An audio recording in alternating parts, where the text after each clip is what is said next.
Alors bonjour, donc cette fois-ci on va regarder donc comment lire la table pour la loi de Poisson et surtout voir différents exemples qui fonctionnent, hein, qui sont exactement, il y a exactement la même démarche et la même logique pour la binomiale et pour toute loi discrète. Donc pareil, hein, je vous rappelle que ce qu'on lit sur une table, c'est les probas cumulés, donc c'est celle-ci. Voilà.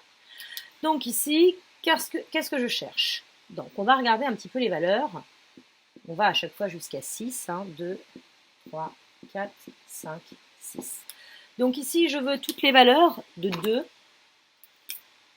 rejetées. Donc je ne veux pas de la valeur 2, je veux de 2 à 6. Donc on voit bien qu'il faut que j'écrive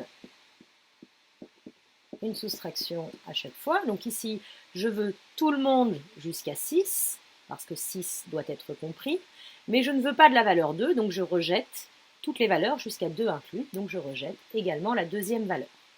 Donc ici, on a encore un encadrement, donc on aura toujours ce même principe. Alors qu'est-ce qu'on veut cette fois-ci?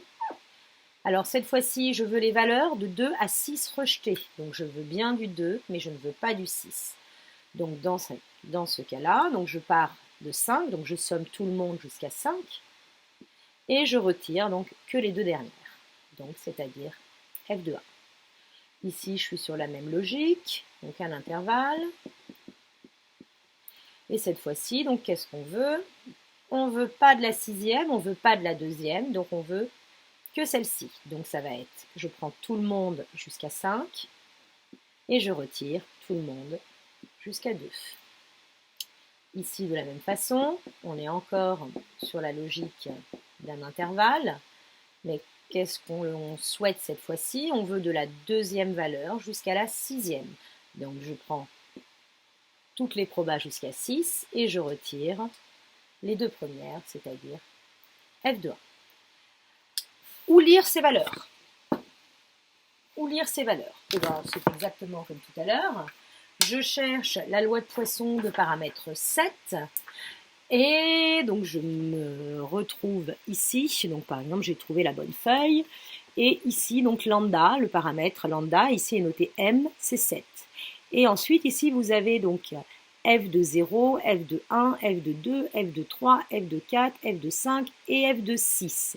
Donc par exemple, f de 0 est égal à 0,00009, donc 0, 1, 2, 3, 4, 5, 6, et f de 6 est égal à 0,4497.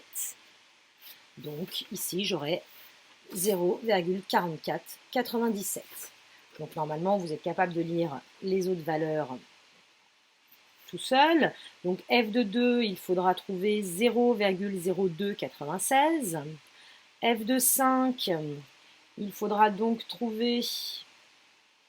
Oh non, je me suis trompée sur f de 2. Je vais aller à côté. F de 2, si c'est 0,0296. F de 5, c'est 0,3007. Et puis f de 1, je ne l'ai pas dit, 0,0073.